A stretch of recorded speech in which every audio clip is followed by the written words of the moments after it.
Un planeta yermo se transforma en la Tierra que hoy conocemos. Todo empezó hace unos 4.000 millones de años. La vida se reproduce y poco a poco se extiende a todos los rincones del planeta. A lo largo de miles de millones de años, la evolución ha dado lugar a un número incontable de animales y plantas. Pero por diferentes que puedan parecer, todas las especies están emparentadas. El primero en descubrirlo fue un inglés llamado Charles Darwin.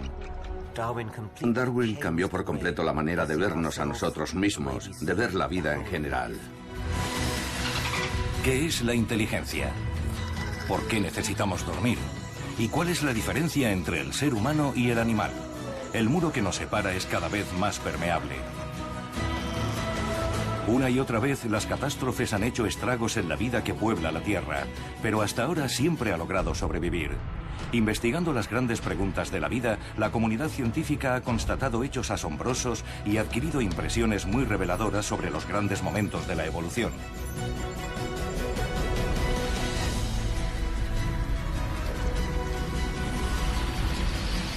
Grandes momentos de la evolución. El milagro de la vida. El origen.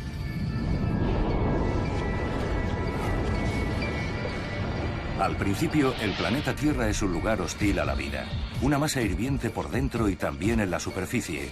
Todavía no hay agua. Solo cuando las temperaturas han descendido lo suficiente, empiezan las primeras lluvias. Son aguaceros torrenciales que caen durante milenios. Finalmente, un gigantesco océano primigenio inunda la Tierra. Solo sobresalen unas cuantas islas volcánicas. En la superficie, nuestro planeta ha sufrido cambios tremendos. Sin embargo, en las profundidades todo sigue más o menos igual que hace miles de millones de años. Las llamadas fumarolas negras son un respiradero del núcleo. Por ellas afloran minerales y agua hirviendo. La mayoría están demasiado calientes para que prospere la vida.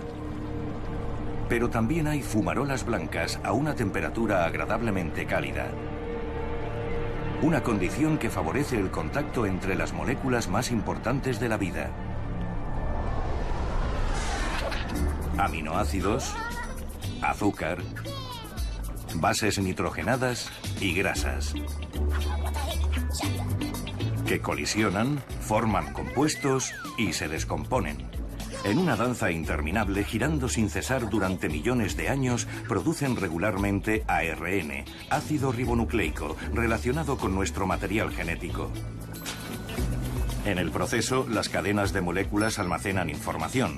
La secuencia de bases coloreadas puede leerse como un texto revelador. Aunque no deja de ser química, no es la vida. Pero esta cadena tiene otra habilidad. Puede duplicarse. La fórmula como base de la vida se conserva y puede multiplicarse, toda una hazaña. Pero a este estado previo todavía le falta un rasgo decisivo, la protección frente al entorno. Con el tiempo también se soluciona este problema.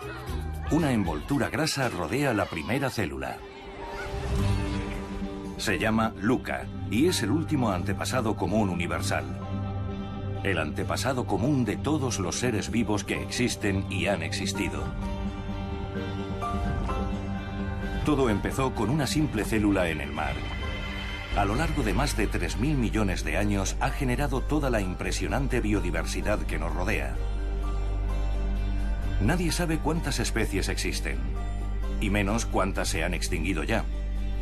La comunidad científica ha clasificado en torno a 1.800.000 especies, pero podrían ser 100 millones.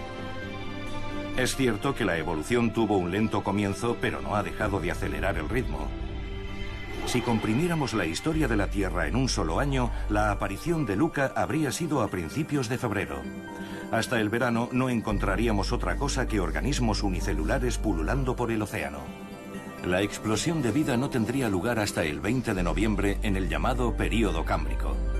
Los linajes del humano y el chimpancé se separan el 29 de diciembre y el Homo sapiens hace su aparición el 31 de diciembre, media hora antes de la medianoche. Somos los últimos en llegar y a pesar de ello hemos cambiado el planeta más que ningún otro ser. ¿Qué ha pasado entonces en los últimos minutos de nuestra propia evolución? Seguramente nadie puede responder mejor a esa pregunta que Jane Goodall. En su revolucionario trabajo con chimpancés ha hecho descubrimientos sin precedentes. Su vida ha girado siempre en torno a los animales. Solo quería vivir rodeada de animales y escribir sobre ellos, nada más. No tenía ninguna intención de ser científica. Naturalista, sí. Eso fue después de leer Tarzán de los monos o El Doctor Dolittle. Así que, lógicamente, no tenía la menor idea de dónde me iba a llevar el estudio. Jane tenía 23 años cuando su sueño se hizo realidad. Se le presentó la oportunidad de estudiar a los chimpancés en sus selvas originarias de Tanzania. Al principio solo encontraba rastros de su presencia. Sus lugares de descanso, por ejemplo. Cada día se internaba en la selva, pero los chimpancés huían en cuanto se percataban de su presencia. Las semanas se convirtieron en meses de adversidad y frustración. Jane se adaptaba rigurosamente al ritmo de los animales.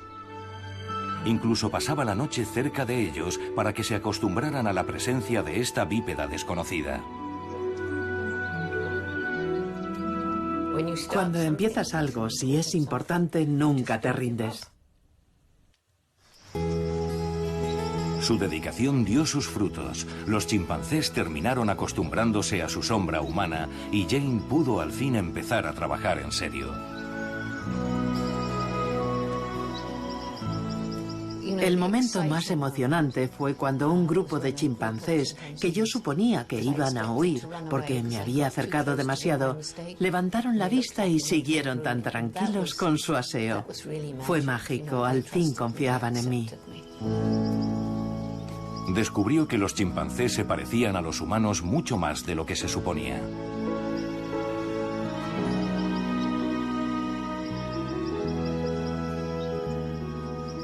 Podemos seguir el rastro de pequeños fragmentos de nosotros hasta los mismos comienzos de la evolución, las partes de nuestro cuerpo, por ejemplo. Por tanto, no hay divisiones claras. Es una cuestión de grado y de cambio progresivo. Y eso fue lo que escandalizó tanto a la comunidad científica. Se consideraba que éramos únicos. De hecho, la humanidad solo había dado un paso evolutivo más. Jane hizo este descubrimiento al observar que los chimpancés usaban herramientas, una habilidad que hasta entonces se suponía que era exclusiva de los humanos. Hace unos 7 millones de años, los primeros humanos y los chimpancés tomaron caminos diferentes. En la escala temporal de la evolución, solo nos separa un instante. Era el año 1960 y el ser humano se definía por su capacidad para fabricar herramientas. Fue la primera vez que informé de que David Barbagris, el primer chimpancé al que había visto usar una herramienta, el primero que había confiado en mí, arrancaba tallos y los usaba para pescar termitas en sus galerías subterráneas. Y también cogía ramitas con hojas y las pelaba. Estaba modificando el objeto, fabricando una herramienta. Louis Leakey dijo, habrá que redefinir el ser humano y las herramientas o aceptar que los chimpancés son humanos. El primero en articular la idea revolucionaria de que el humano y el chimpancé están emparentados fue Charles Darwin. En 1832, el joven naturalista recorre en barco la costa meridional de América del Sur. En tierra descubre innumerables especies de plantas y animales desconocidos, todos, según la creencia popular de la época, concebidos por el Creador celestial en una semana escasa. Mientras recoge sus muestras, a Darwin le asaltan más dudas que nunca. Hace toda clase de descubrimientos. Por ejemplo, huesos enormes de especies que evidentemente se habían extinguido hacía mucho. Tras rodear el Cabo de Hornos, Darwin llega a las Islas Galápagos. Las observaciones que hace allí serán la base de su teoría de la evolución. Observa que los pinzones de las Galápagos varían de una isla a otra. Presentan un pico diferente, cambian de color. ¿Qué pudo haber causado estas variaciones? Una escandalosa idea va tomando forma en su mente. ¿Sería posible que algunas especies se hubieran originado justo en estas islas? ¿Y que las aves, adaptándose a su entorno, hubieran evolucionado hasta convertirse en especies nuevas? El milagro de la naturaleza no sería entonces la obra de un creador todopoderoso, sino que se habría ido desarrollando en una sucesión de etapas evolutivas. Darwin así lo cree, pero se guarda sus pensamientos y solo los plasma en su diario. Durante mucho tiempo no se atreve a publicar su revolucionaria idea: que todas las especies, las plantas, los animales y el ser humano provienen de un solo antepasado común primigenio. La primera edición de El origen de las especies en 1859 causa sensación. Darwin empieza a recibir ataques. Su libro viene a rebatir los conceptos en los que creían sus contemporáneos, sacudiendo los fundamentos mismos de la doctrina cristiana. El origen de las especies descubrió a la humanidad que eran fuerzas puramente naturales, las leyes de la física, actuando a través de un singular proceso de selección natural, las que habían generado toda la belleza, elegancia y diseño de los seres vivos. Antes la gente pensaba que tenían que ser obra de un creador. No concebía otra posibilidad, le parecía casi evidente. Por tanto, Darwin destruyó esa idea, cambió por completo la manera de vernos a nosotros mismos, de ver la vida en general. La teoría de la evolución explica cómo se origina una nueva especie. La llegada de una especie. En la sabana africana, a pesar de la diversidad de especies, el cuadro es relativamente monótono. La mayoría de los animales deambulan con la piel o el pelaje del color de la tierra seca, de la que apenas se distinguen. Las cebras, sin embargo, se reconocen de lejos. ¿Qué finalidad tienen sus características rayas negras y blancas? Durante mucho tiempo se pensó que servían para despistar a los depredadores. Pero para un león, una cebra a lo lejos parece gris. El posible agresor que se pretende esquivar es más pequeño y ataca desde el aire.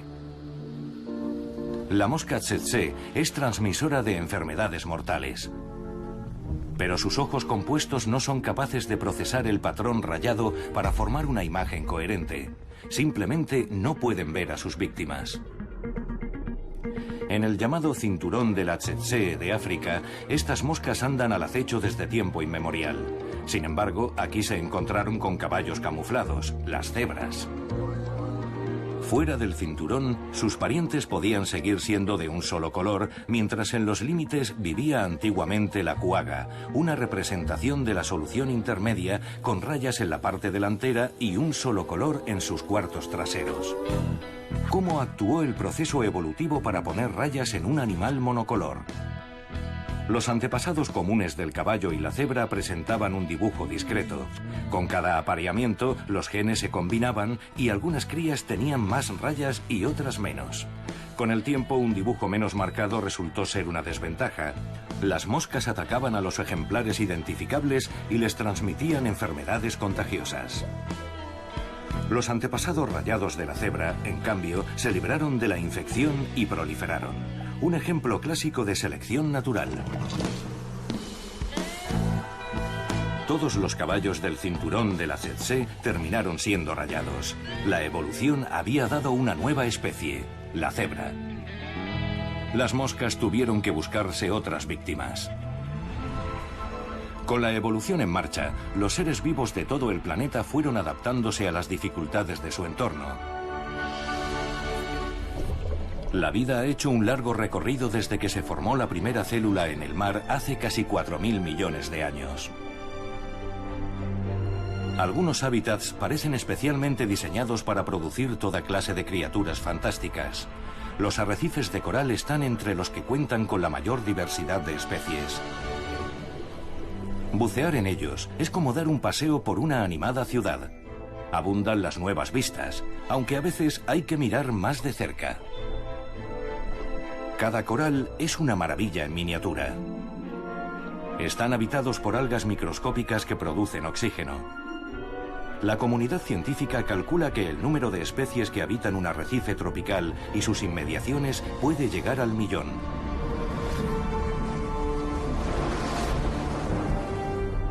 mientras que otros lugares están prácticamente desiertos. El desierto es especialmente hostil a la vida. Sin embargo, las condiciones extremas parecen un mero desafío a la evolución para dar con nuevas soluciones. Una bola de estiércol es garantía de futuro para la siguiente generación de escarabajos peloteros. Aquí es donde se desarrollan y crecen sus larvas. La evolución no es solo cuestión de adaptación física, también consiste en modificar y adaptar comportamientos. No parece que este escarabajo tenga aún respuesta ante una eventualidad, pero en millones de años sus descendientes puede que incluso hayan aprendido a solventar un derrame de arena. Da la impresión de que no hay nada que la naturaleza no haya previsto. Veamos el pulpo mimético. Es capaz de cambiar de apariencia en un instante para asemejarse a un habitante marino muy venenoso, ya sea la serpiente marina o el pez león. Su excelente visión le permite reproducir su imagen a la perfección.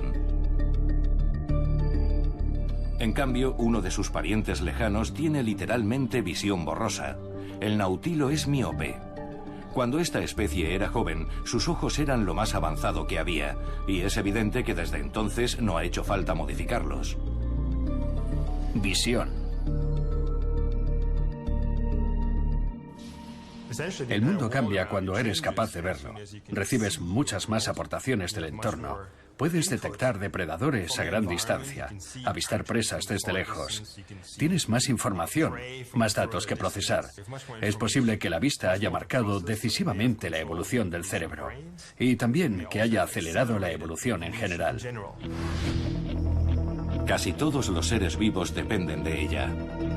Todos, desde la rana al ser humano, observamos el mundo que nos rodea. Vemos y somos vistos. La evolución de la vista es uno de los mayores logros de la naturaleza. Durante millones y millones de años, cada especie ha desarrollado los ojos que necesitaba para sobrevivir. Los camaleones tienen una visión panorámica casi perfecta. Pueden mover cada ojo de manera independiente. Una vez localizada, su presa no tiene escapatoria.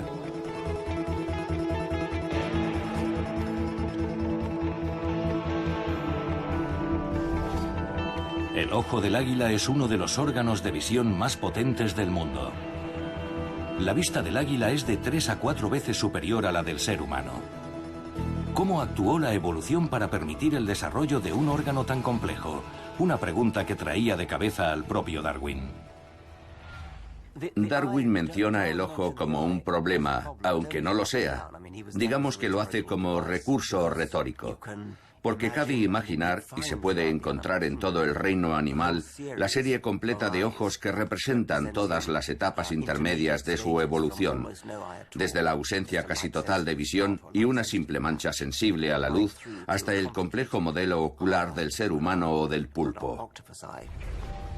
Los orígenes del ojo se remontan a las primeras etapas de la evolución. Organismos unicelulares como los del género Euglena ya presentan una mancha ocular que funciona como un sensor y les indica la dirección de la luz. Otro ejemplo es el ojo plano de la medusa, que le permite distinguir la luz de la oscuridad. Siguiente paso, el ojo cameral. Así ven el mundo los mejillones y las serpientes. Cuanto más pequeño es el iris, más aguda es la visión. El caracol comestible tiene una minúscula lente para captar la luz. No hace falta mucho más y ya es el órgano altamente eficiente con el que todos los demás vertebrados vemos lo que nos rodea. El ojo con cristalino es un ingenioso avance de la evolución. Ahora pensamos que en una etapa temprana hubo más de un prototipo de ojo. Y lo pensamos porque existe un gen responsable del desarrollo de los ojos. Ese gen es muy importante para su adecuada formación y se encuentra en todos los animales que tienen ojos. Hasta los trilobites debieron de tenerlo. Fueron de los primeros en ver imágenes.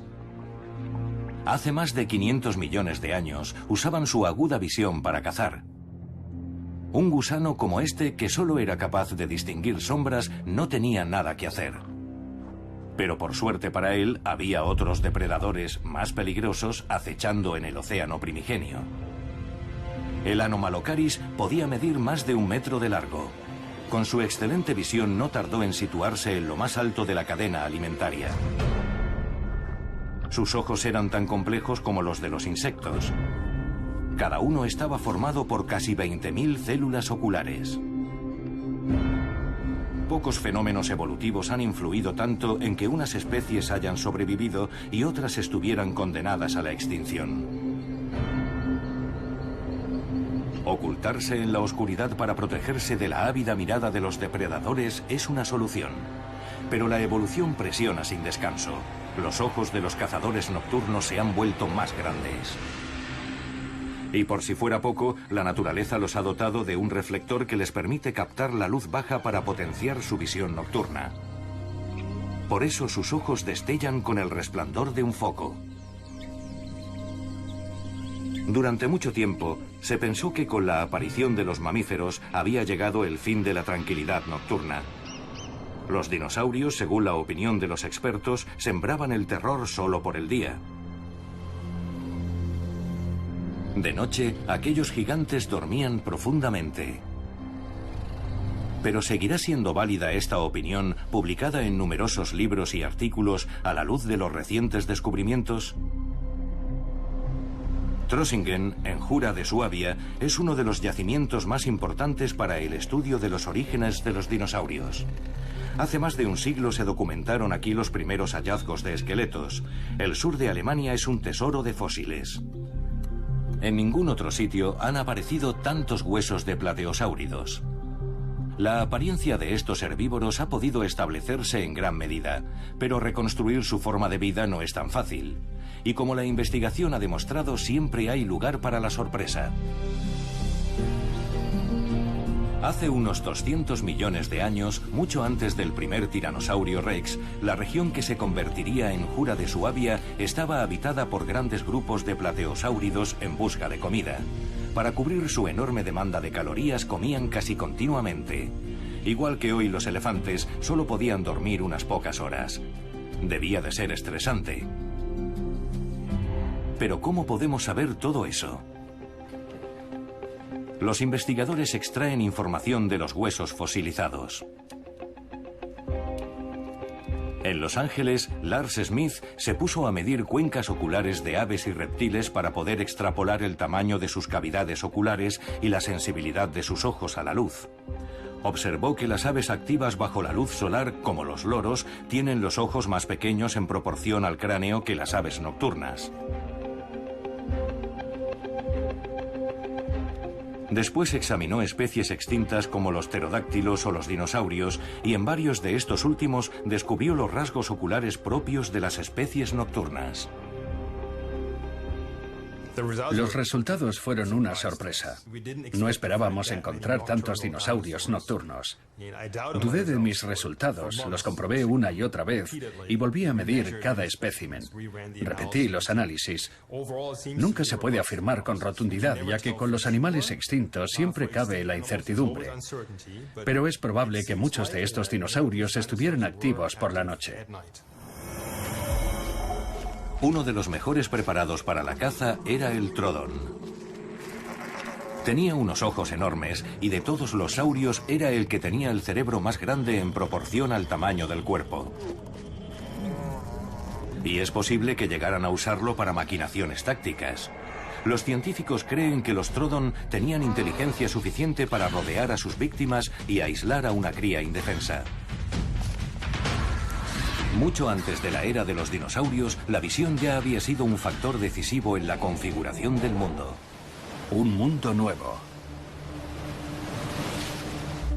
El período cámbrico, más de 500 millones antes de nuestra era, fue uno de los momentos decisivos de la evolución.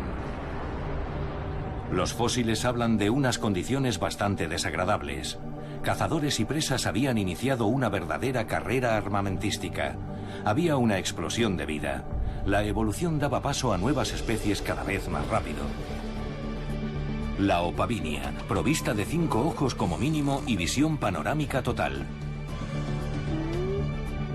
Otros se pusieron armadura como el trilobites con su exoesqueleto.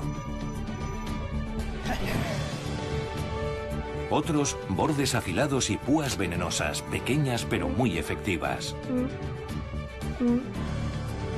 El gusano Alucigenia tenía dientes afilados como agujas. A pesar de su extraño aspecto, fue un precursor directo de los gusanos e insectos. El período cámbrico sentó las bases para la aparición de la fauna actual. Desde entonces, la contienda entre depredador y presa es un elemento imprescindible de la evolución. Es un espectáculo impresionante de enfrentamiento y cooperación, como aquí, en el mar. Las sardinas están atrapadas sin remedio.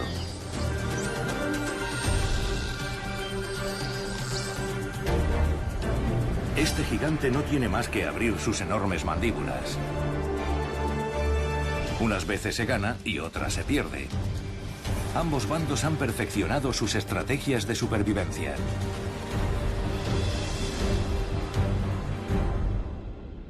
Para los que están al final de la cadena alimentaria es sin duda una masacre. Pero dado que sus especies han sobrevivido, algo tienen que haber hecho bien. Respecto al cazador, huelga decirlo.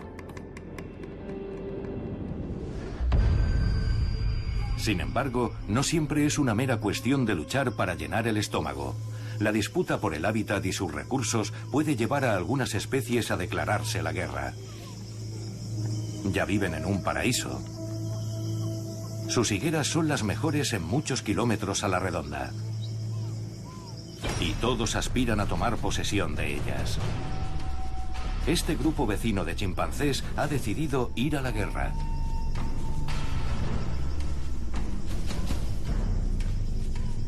Los comedores de higos están entretenidos en sus rutinas diarias, completamente ajenos al peligro inminente. Se envía una patrulla a inspeccionar el terreno. Infiltrarse en territorio hostil requiere avanzar con sigilo.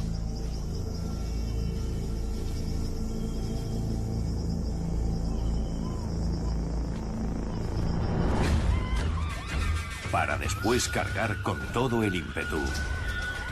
Comienza la batalla. Y nada mejor para intimidar a los adversarios que provocar un desconcertante pandemonio. Todo está pensado para que el número de bajas de los agresores sea el más bajo posible. Algunos tienen suerte y consiguen huir. Otros no. Los agresores consiguen la victoria. Una de las crías de sus adversarios ha caído y está siendo devorada por los ganadores. Una de las raras ocasiones en que los chimpancés comen carne.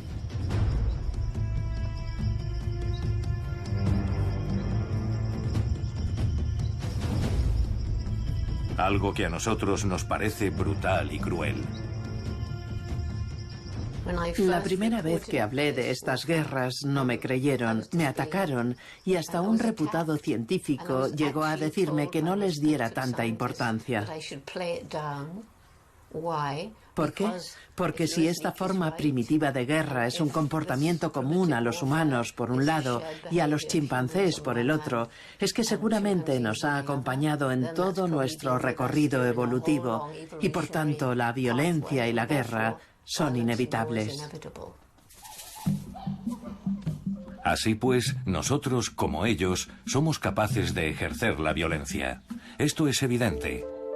Pero también somos capaces de mantenerla bajo control. Y según parece, los primates también tienen una cara amable. Una faceta con la que nos resulta mucho más fácil relacionarnos. Freddy es un macho adulto. Ha adoptado a un huérfano, el pequeño Oscar, aunque no tiene ningún parentesco con él. Un chimpancé sin madre no tiene posibilidades de sobrevivir. A veces sus hermanos mayores se hacen cargo de él, pero Oscar no tiene hermanos. Freddy comparte su comida con él y le enseña todo lo que necesita saber para sobrevivir.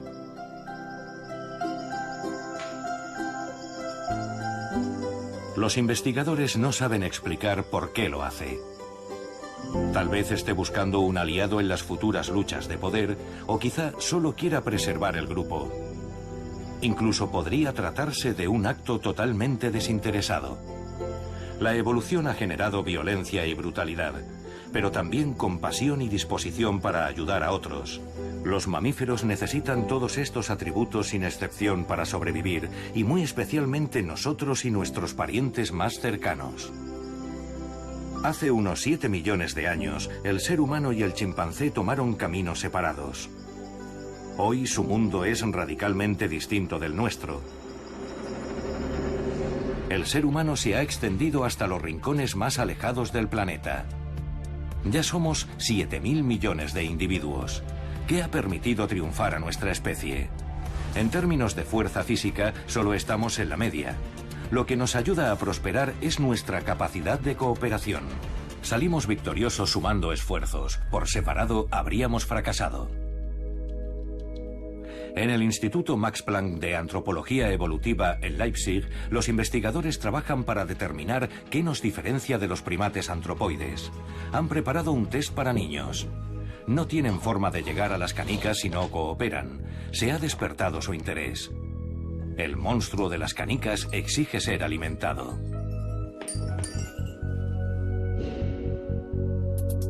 Cerca de allí, en el zoológico, un grupo de chimpancés se dispone a pasar por la misma prueba. Para ellos, con plátanos en lugar de canicas. Los chimpancés tampoco necesitan mucho estímulo. El cambio se agradece en la cotidiana monotonía del zoo. Misión cumplida. Es evidente que no hace falta comunicación verbal para triunfar. Pero ¿y si solo uno consigue la recompensa? 3 canicas para Carl, una verdadera injusticia, y ninguna para Alma. Pero entonces comparten el premio y siguen adelante.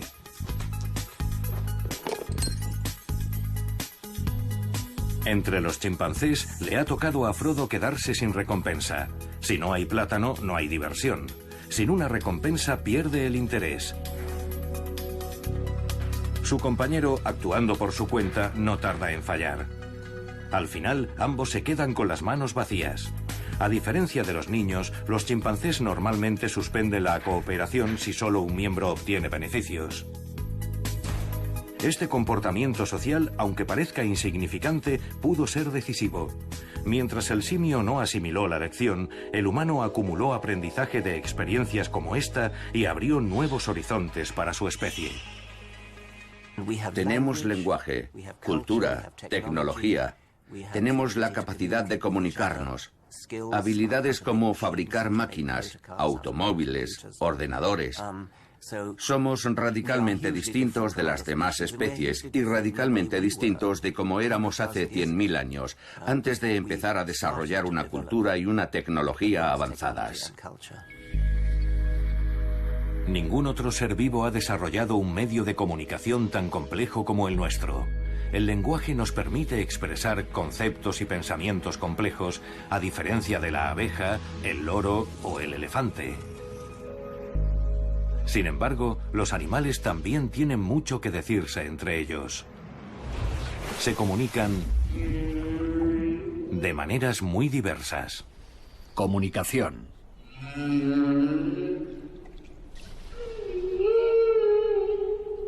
El canto de las yubartas. Un concierto para seducir a las damas. En la época de apareamiento, sus pretendientes cantan hasta 24 horas seguidas. Cada canción está formada por una serie de versos que repiten una y otra vez. El agua es un medio excelente de transmisión de las ondas sonoras que pueden recorrer miles de kilómetros sin encontrar obstáculos y ayudan a los grandes solitarios del mar a encontrarse en la inmensidad del océano. Pero las ballenas no son las únicas parlanchinas bajo el agua. Los peces tampoco están callados precisamente. Graznan, gruñen y gritan. El paisaje sonoro de un arrecife de coral es parecido al de una metrópolis. Cuanto mayor sea el estrépito, más sano estará el arrecife. Y para comunicarse, los peces recurren a instrumentos diversos. El pez rubio es capaz de producir un gruñido a voluntad contrayendo la vejiga natatoria. El pez payaso hace rechinar sus mandíbulas y dientes para defender su territorio con ese chasquido.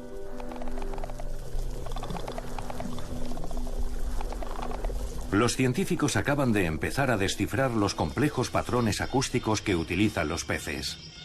En cambio, las voces de las aves son objeto de una exhaustiva investigación desde hace décadas. En el apareamiento, las aves usan medios visuales y acústicos. Pero por complicada que parezca la actuación de este macho, el mensaje que pretende transmitir es muy simple. Aparéate conmigo, soy el mejor candidato para ser el padre de tus hijos.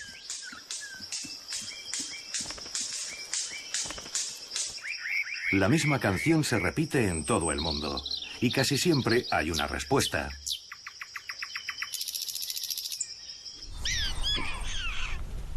En otros casos, el sistema de señales es más sofisticado. Los perros de las praderas viven en un sistema de pasillos subterráneos que puede llegar a ocupar varios kilómetros cuadrados. Se han convertido en las estrellas de la investigación sobre comunicación. Científicos de la Universidad de Arizona llevan los 4 últimos decenios recopilando datos que les permitan descifrar los mensajes acústicos de esta fascinante especie. Cuidado, coyote. Los animales reaccionan como si fuera el animal de verdad. Prueba número 2. Un tejón, otro depredador habitual de las praderas. Para nuestros oídos ambos reclamos son idénticos. Sin embargo, el análisis informático demuestra que las ondas sonoras del tejón y del coyote se diferencian claramente. Las praderas son territorios de caza para toda clase de enemigos y cada uno requiere una reacción adecuada. Por eso, un variado vocabulario puede ser muy útil. Una mujer con una camiseta naranja. La noticia se transmite como corresponde. Mismo color, distinto género. Eso también se puede transmitir. Ahora una mujer de azul. De nuevo, un sonido concreto. Los perros de las praderas recién nacidos aún no conocen el significado de estos sonidos. Deben aprenderlos con toda su complejidad. El alcance de la comunicación entre ellos fue una sorpresa para los investigadores. Y dado que el estudio de la comunicación entre animales no hace más que ampliarse, hay muchas más observaciones asombrosas aguardándoles.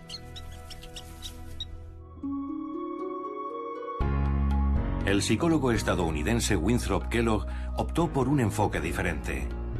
En los años 30 tuvo la idea de criar a una hembra de chimpancé recién nacida, Gua, junto a su hijo Donald. ¿Seguirían al criarse en el mismo entorno los mismos patrones de desarrollo? En lo referente a comer y beber no hubo problemas, y era habitual que el bebé chimpancé sobresaliera en el aprendizaje. ¿Pero empezaría Gua a hablar? Por entonces se consideraba que el lenguaje y la inteligencia estaban estrechamente relacionados. Pero Gua nunca habló. En cambio, el pequeño Donald empezó a imitar los sonidos del chimpancé. Fue entonces cuando sus progenitores decidieron poner fin al experimento. Hoy sabemos que los chimpancés, debido a su anatomía, están físicamente incapacitados para hablar. ¿Qué es la inteligencia?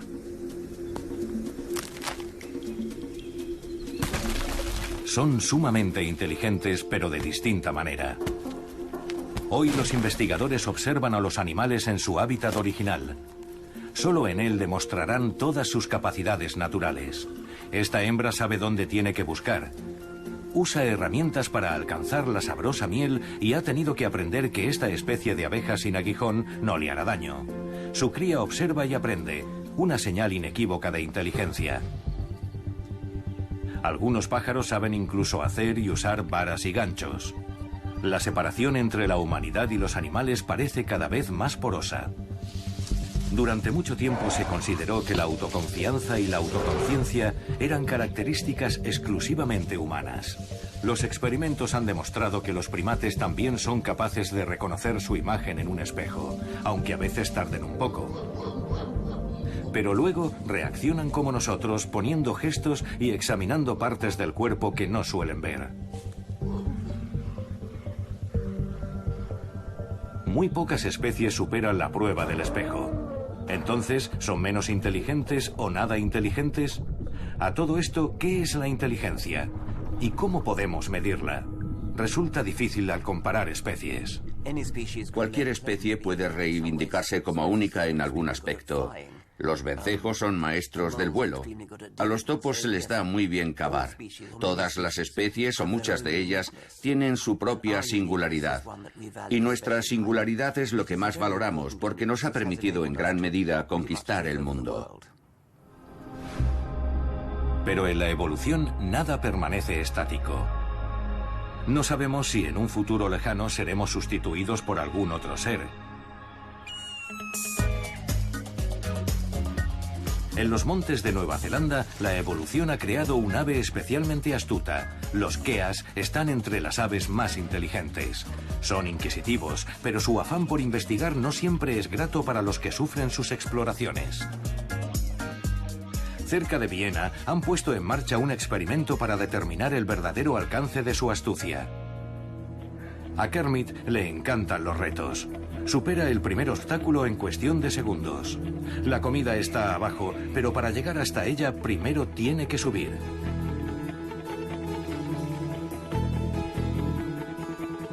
Así está mejor. Se deshace de las barras. Varios obstáculos se interponen en su camino y cada vez debe encontrar una nueva ruta para triunfar. La mayoría de las demás especies abandonarían enseguida ante tanta dificultad. Pero Kermit es tenaz y finalmente usa el pico como una tercera extremidad.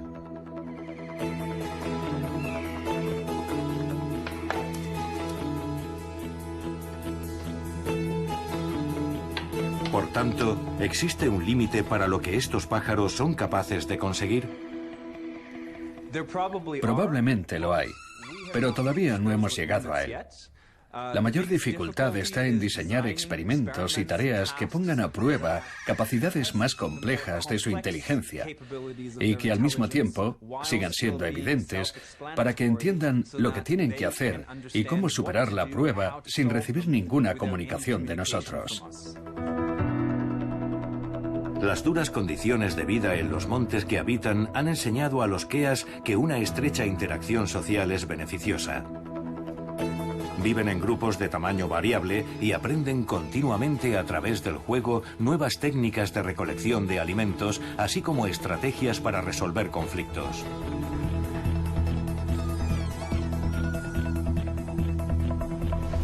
Durante mucho tiempo se afirmó que los pájaros no tenían inteligencia. Hoy sabemos que su cerebro está densamente poblado de células nerviosas. Por tanto, distintas líneas de desarrollo pueden llevar perfectamente a resultados parecidos. Si fuera por pura masa cerebral, el cachalote, cuyo cerebro pesa casi 8 kilos, tendría que ser el animal más inteligente. Entre los terrestres, el cerebro del elefante de 5 kilos es insuperable. Sin embargo, solo tiene sentido establecer comparaciones entre especies estrechamente emparentadas. Así, los seres humanos son los que tienen el cerebro más grande en proporción a su cuerpo. Paso a paso, los investigadores están reconstruyendo la genealogía de la evolución. Hasta ahora se han conseguido llenar muchas lagunas, pero quedan infinidad de preguntas. Uno de los fenómenos más enigmáticos es el sueño. Dormir. No es posible librarse. Humanos o animales, todos desconectamos a intervalos regulares. Incluso si intentamos no dormirnos, llega un momento en que perdemos el conocimiento. Hay abundantes teorías, pero todavía no tenemos una explicación definitiva del sueño. Da igual el rumbo de evolución que haya tomado una especie. Parece ser que dormir es imprescindible, con independencia de las circunstancias. Los delfines deben salir a la superficie para respirar aunque estén dormidos. Por eso solo desconecta una mitad de su cerebro, mientras que la otra se mantiene alerta. Pasada una hora se alterna el proceso y es la otra mitad del cerebro la que desconecta. Por tanto, ¿podría la duración del sueño indicar de alguna manera su importancia? Los murciélagos son dormilones empedernidos. Se entregan al sueño 20 horas al día fácilmente, más que la mayoría de los demás mamíferos. Los leones les siguen de cerca. Cuando termina la cacería toca echar una cabezada. Una siesta real que puede llegar a durar 18 horas. Las gacelas, las preferidas de los leones, no pueden permitirse dormir tanto. A las 2 horas escasas vuelven a estar en pie. Así reducen en lo posible el peligro y pueden dedicar más tiempo a comer. Como las plantas aportan menos calorías que la carne, las gacelas tienen que comer más. Así pues, por regla general, los depredadores duermen más que los herbívoros. Pero ¿en qué momento surge la necesidad ineludible de dormir? Es de suponer que en una etapa muy temprana de la historia de la vida, hasta los gusanos de corta vida necesitan dormir, también los caracoles y las abejas. Al principio, es posible que dormir solo sirviera como medio de esparcimiento. Más adelante, la evolución añadiría otras funciones. Soñar, por ejemplo. Durante el sueño, procesamos lo que hemos hecho y hemos visto durante el día, filtrando y almacenando la información por orden de importancia. Nuestra memoria se amplía y aprendemos. Mientras el cuerpo descansa, el cerebro realiza una gran actividad. Lo mismo sucede con nuestro sistema inmunitario, que se encarga de producir anticuerpos frente a toda clase de gérmenes. A lo largo de millones de años, ha aprendido a combatir la incesante invasión de intrusos, mejorando constantemente para vencer a nuevos virus y bacterias. Con todo, algunos virus consiguen derrotar a nuestras células. Se acoplan a la célula, introducen su propio genotipo y se apoderan de ella, incitándola a reproducir millones de nuevos virus. Para entonces, nuestro sistema inmunológico ya ha entrado en modo pánico. Sus fuerzas especiales se apresuran a identificar y destruir las células infectadas. Este feroz combate causa fiebre y debilita nuestro organismo. Aunque parezca irónico, nuestra supervivencia también es imprescindible para los virus. Sin sus anfitriones morirían. Todo lo que es decisivo para la vida está interrelacionado y sustenta los principios de la evolución. He aquí la encarnación de una interrelación evolutiva. Hace 375 millones de años estaba cazando en cálidas aguas tropicales. Tiktaalik era un pez de aletas lobuladas que estaba destinado a hacer historia. Su especie fue la primera en pisar tierra firme. El primer paso. Un pequeño paso para Tiktaalik, pero gigantesco para la evolución de la vida. Tiktaalik pudo haber sido simplemente un pez que caminaba sobre sus aletas, pero sus huesos son la prueba de un potencial muy superior. Tenía hombros, brazos y antebrazos, muñecas y dedos. Este es el patrón estructural de todos los vertebrados terrestres. La evolución iba a rellenar nuevos moldes corporales con el mismo plan estructural. Y así, ampliando progresivamente nuestras destrezas, la mano humana adquirió su forma definitiva. La evolución garantizó que todas las especies desarrollaran exactamente el tipo de extremidades que necesitarían para sobrevivir. Y vistos los resultados, cuesta creer que pudiera haber existido otra opción. Su diversidad puede parecer asombrosa, pero sus orígenes comunes están literalmente en sus huesos. En los adultos, estos comienzos ya son difícilmente reconocibles, pero en los primeros estadios la cosa cambia.